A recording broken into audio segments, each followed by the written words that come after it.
오늘 이제 12월 마지막 주 법회입니다. 그동안 이제 절에 행사가 많아서 중간중간 쭉 이어서 법회를 하지 못하다 보니까 저도 이 가끔은 스토리가 쭉 이어져야 하는데 스토리가 좀 연결이 안 돼서 아무튼 다시 이제 또 오늘 법문하기에 앞서서 내용을 또 보다 보니까 그동안 또 미처 생각하지 못했던, 알지 못했던 그런 내용들도 다시 또 보여서 또 새로워진 것 같습니다. 엊그저께가 저희가 이제 동지였죠. 동지. 저는 저희 절에서 동지 기도를 못하고 저 충청도 저 멀리 있는 다른 절에 가서 동지 기도를 하고 왔습니다. 매년 제가 10년 넘게 기도를 주고 있는 이제 절이 있는데,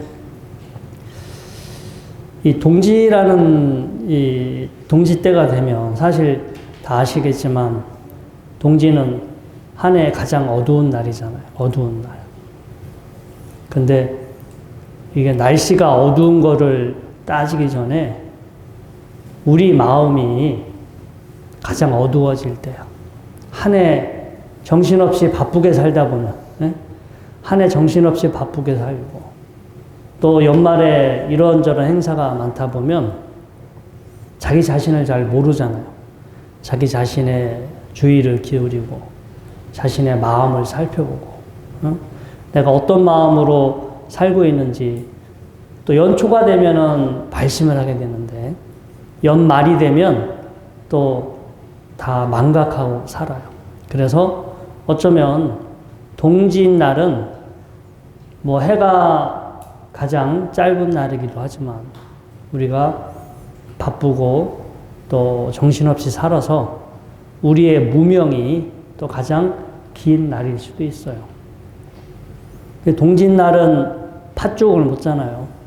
팥죽은 양기가 강한 음식이라 해서 양기가 강한 음식을 먹어서 우리 뭔가 주변에 어두운 그 애군을, 어두운 기운을 물리친다. 그래서 이제 팥죽을 우리가 흔히 관습적으로 먹고 있는데, 물질적인 팥죽도 필요하지만 이 정신적인 팥죽. 여러분들이 오늘도 꽤 추운 날씨인데 이렇게 추운 날씨에 법당에 와서 부처님 전에 삼배를 올리고 예불을 하고 뭔가 이렇게 법회에 임하겠다라고 하는 그런 어떤 마음을 일으키셨잖아요. 이런 마음이 여러분들의 어두워진 마음을 다시 밝고 따뜻하게 비추어주는 그런 역할을 하고요. 제가 이제 그 절에 가면, 근데 그 절에 그 가족 되시는 분이 골동품, 오래된 서적 같은 걸 수집을 하세요. 나중에 이렇게 박물관 같은 거 만들고 싶다 해서 고서적들이 많아. 이제 우연히 책을 보다가 오래된 토정비결 책을 봤어요. 그래서 이제 궁금하잖아. 또 동지가 되면 또 해의 기운이 바뀐다고 하니까. 그래서 제가 토정비결을 딱 보니까 옆에 있는 노부살님이 자기 토정비결 좀 봐주면 안 되겠냐고. 그래서 그게 복잡해요. 그 시는 안 필요해. 태어난 해, 태어난 달이 큰 달인지 작은 달인지 음력으로. 그 다음에 날, 세 가지를 계산을 해서 상수, 중수, 하수를 뽑아요. 상수는 8가지이고 중수는 6가지, 하수는 3가지 수준의 조합으로 총 144개의 변수가 나오게 되는데, 그래서 아무튼 그 노보살님이 토정비결을 뽑아주세요 해서 제가 탁 뽑았지. 탁 보니까 내용이 별로 안 좋아. 그래서 제가 그분한테 끄림직한 거예요. 이거를 내용을 그대로 말씀을 드리자니 저분이 되게 오늘 모처럼 발심해서 기도하러 오셨는데 이 내용을 그대로 전하자니 저분의 마음이 무거워서 갈 것 같고. 왜냐면 그런 소리 들으면 내년 1년 내내 마음이 무거울 거야. 그렇잖아요. 어디 가서 안 좋은 소리 들으면 계속 그 소리가 우리 가슴에 탁 꽂히잖아요. 그래서 제가 딴 얘기는 안 하고 기도 열심히 하십시오. 내년에는 기도를 열심히 하시고 하심하시고 그래서 100일 기도를 해보세요. 왜냐? 거기에 내용대로라면 그분이 처음 3개월 동안만 힘들다고 그랬어. 그래서 처음 3개월만 잘 극복하면 되잖아요. 그 내용대로라면 실제는 그런지 아닌지 모르지만.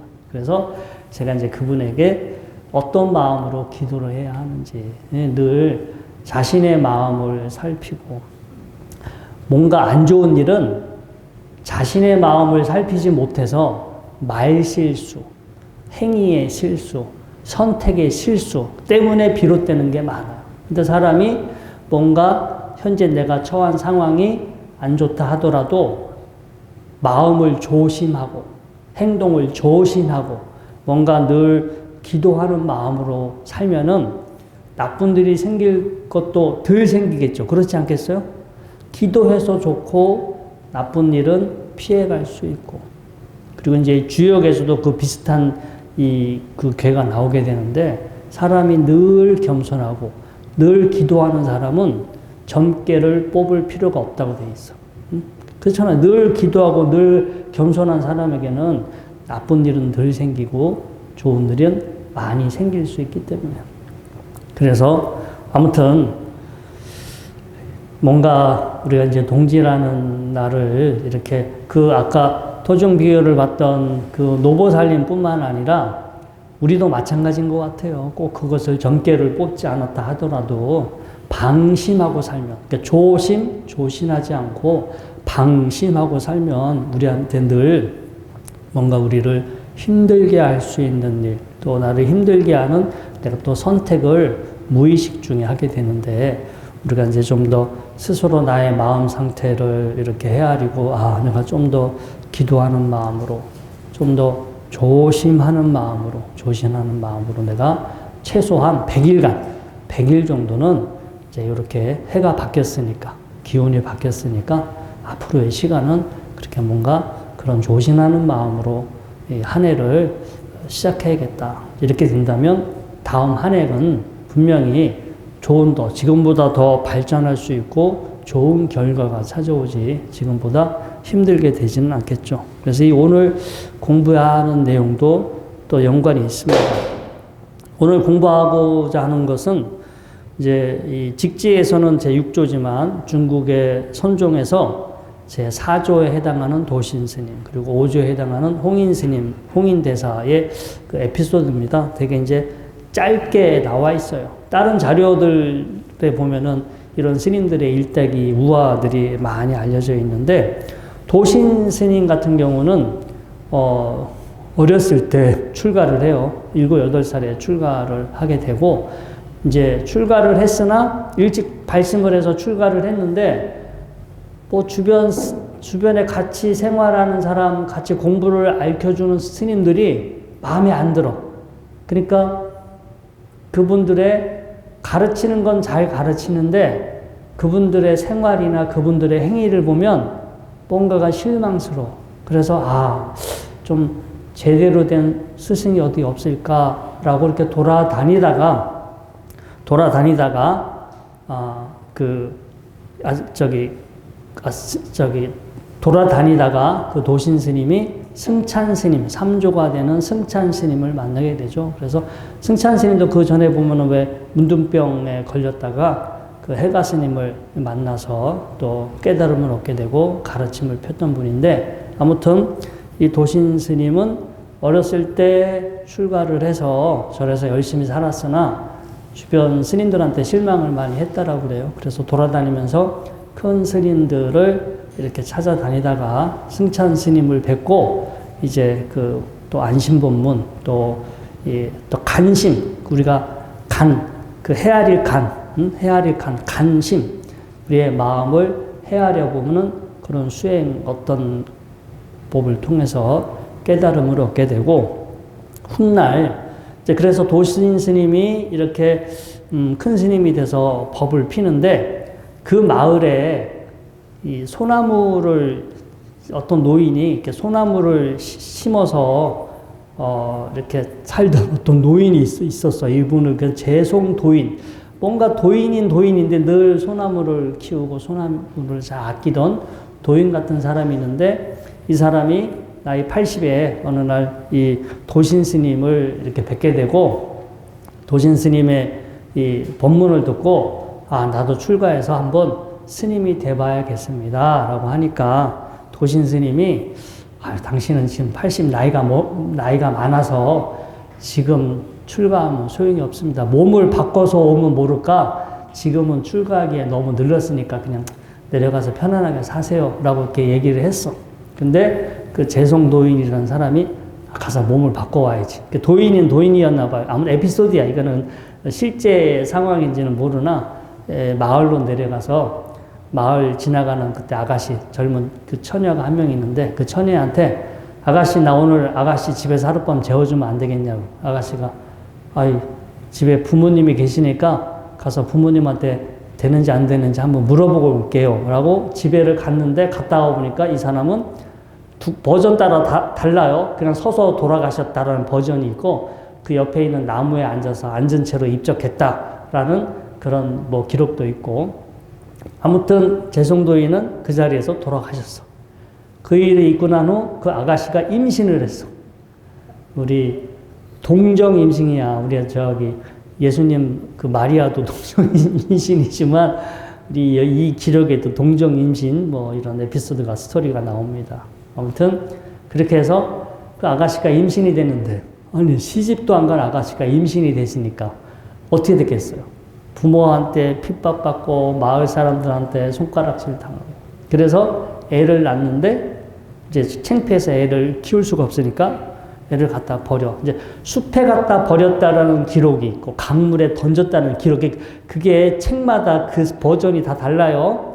산속에 뭐 버렸는데 뭐 늑대들이 와서 보살펴줬다라는 기록도 있고, 물에 던졌는데 가라앉지 않고 그냥 떠 있다고 이런 기록들도 있고, 여러 가지 버전이 있습니다. 그래서 그냥 갖다 버렸는데 불쌍해서 나중에 다시 되돌아가 보니까 아기가 아직 그대로 있어서 다시 키웠다고 하죠. 그래서 아기를 데리고 이제 집에서 쫓겨나서 여기저기 이제 구걸하러 다니다가 나중에 도신 스님을 만나게 돼서 출가를 하게 되고, 그렇게 해서 출가하게 돼서 나중에 홍인, 중국에서 홍인 제 선종의 5대 조사 홍인 스님이 됩니다. 그래서 그 밑에 신수 스님하고 해능 스님, 그 유명한 두 명의 큰 제자가 나오는 그런 이제 일대기가 있는데, 저희가 여기서 이제 눈여겨볼 거는 도신 스님의 저술로 알려져 있어. 실제 저술인지는 학자분들이 증명을 밝히지는 못했는데, 그냥 도신 스님의 저술로 그냥 이렇게 알려져 있는 책이 하나 있습니다.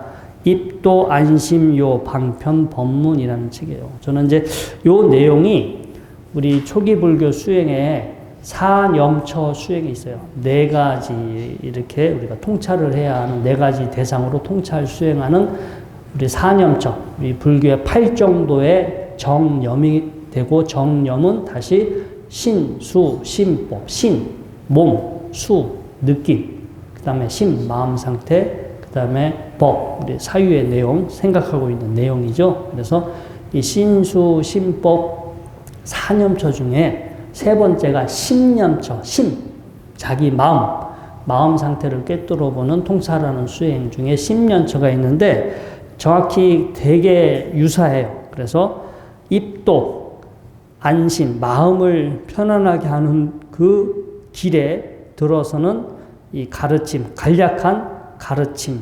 이제 여기서 이 5가지 수행 하나의 과정이 나옵니다. 첫 번째가 마음을 편안하게 하는 길에 들어서기 위해서는 5가지 수행이 필요한데, 자, 첫 번째가 뭐냐? 마음이라는 주체를 자각할 것.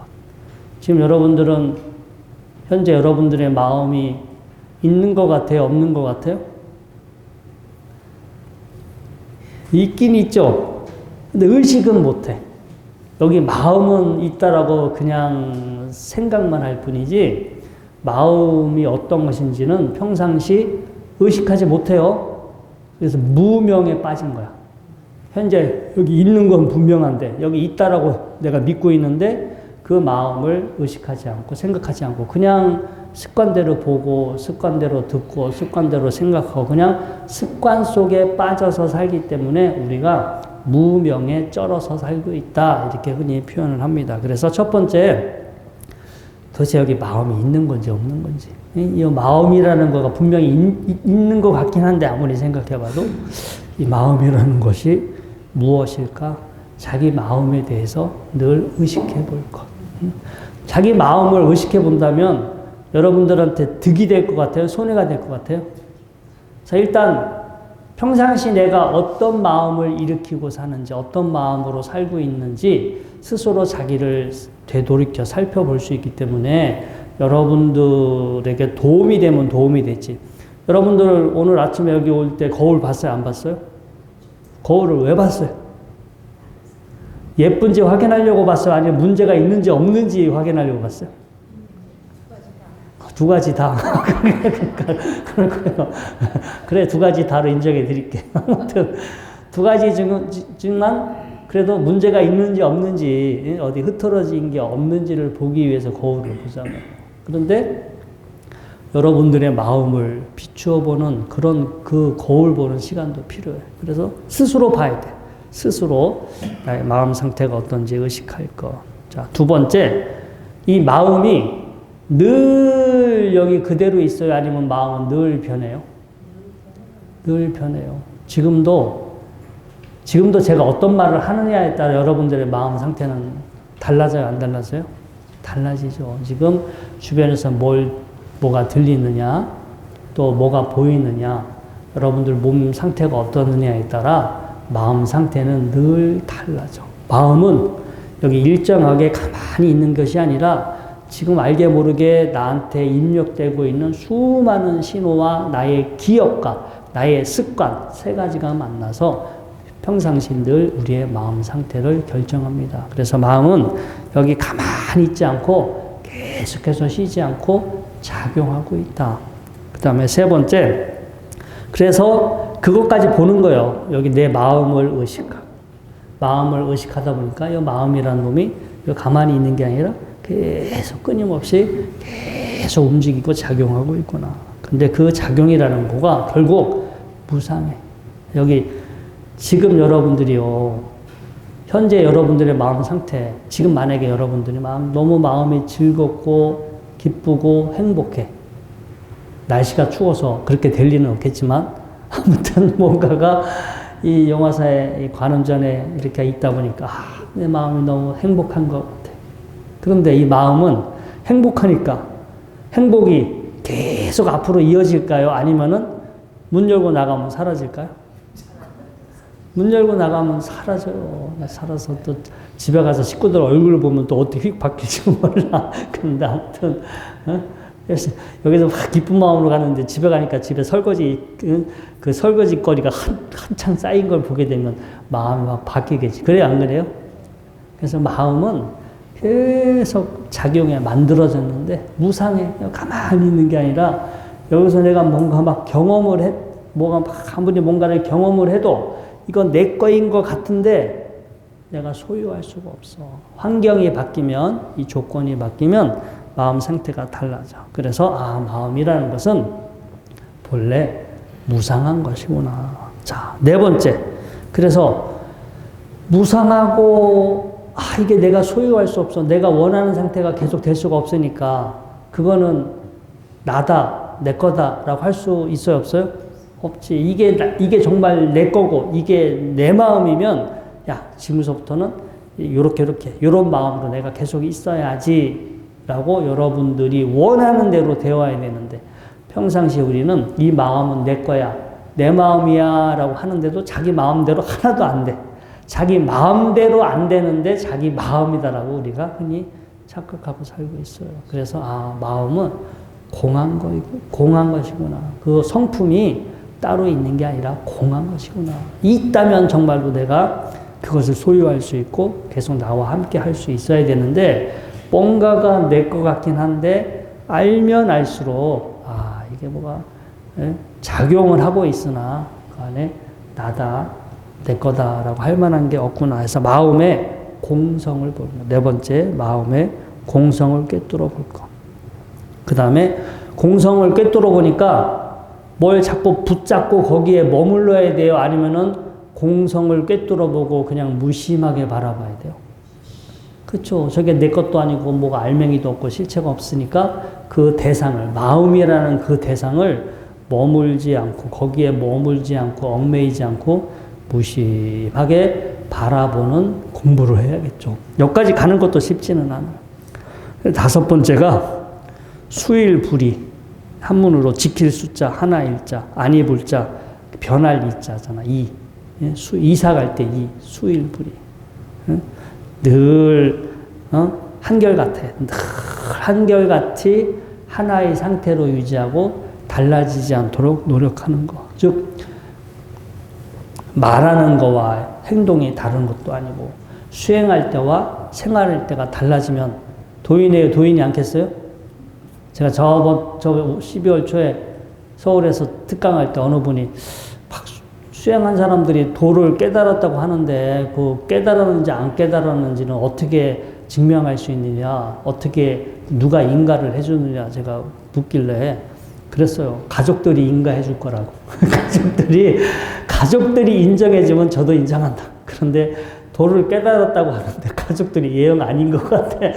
가족들이 말하는 대로 제발 좀 살으라고 이런 소리 가족들한테 들으면 도를 깨달은 거야, 안 깨달은 거요? 못 깨달은 거지. 그래서 수일불이. 그냥 뭔가 한결같아야지.